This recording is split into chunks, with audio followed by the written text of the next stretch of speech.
Le 12 juin 1994, dans un quartier huppé de Los Angeles, une découverte macabre bouleverse l'Amérique. Nicole Brown Simpson, ex-femme de la star du football américain O.J. Simpson, et son ami Ronald Goldman, sont retrouvés assassinés devant la maison de Nicole. Les deux victimes portent de multiples coups de couteau. La scène est sanglante, brutale, et immédiatement, les regards se tournent vers O.J. Simpson. O.J. n'est pas n'importe qui. Ancien champion de football américain, véritable idole nationale, il est aussi connu pour ses apparitions au cinéma et sa carrière médiatique. Mais derrière l'image de star charismatique, le couple Brown-Simpson a vécu une relation marquée par des violences conjugales, déjà signalées à la police. Les enquêteurs découvrent rapidement des éléments troublants. Des traces de sang sur la propriété d'O.J., un gant ensanglanté correspondant à celui retrouvé sur la scène du crime, et des chaussures identiques à celles portées par le meurtrier.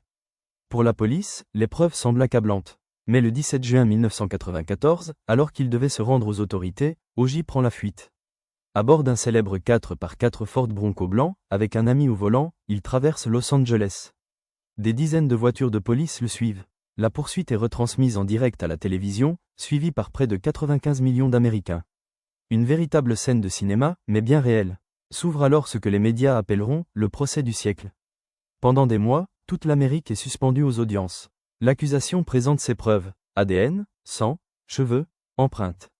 Mais la défense, menée par une équipe d'avocats surnommée la Dream Team, retourne la situation. Ils dénoncent le racisme du LAPD, des erreurs de procédure, et affaiblissent la crédibilité des preuves. La scène la plus marquante reste celle où O.J. Simpson essaie, en plein tribunal, le fameux gant retrouvé sur les lieux du crime. Le gant semble trop petit pour sa main. L'avocat Johnny Cochran lance alors la phrase restée célèbre. « If it doesn't fit, you must acquit ». Si ça ne va pas, vous devez acquitter. Le 3 octobre 1995, le verdict tombe. Devant des millions de téléspectateurs, O.J. Simpson est acquitté. Libre. Mais l'Amérique se divise. Pour certains, c'est une victoire contre un système policier raciste. Pour d'autres, c'est l'échec de la justice, car un meurtrier vient d'échapper à sa peine. En 1997, lors d'un procès civil intenté par les familles des victimes, O.J. est finalement reconnu responsable des morts de Nicole et Ronald. Condamné à verser 33,5 millions de dollars, une somme qu'il ne paiera jamais complètement. L'affaire O.J. Simpson reste, encore aujourd'hui, l'un des procès les plus médiatisés de l'histoire moderne.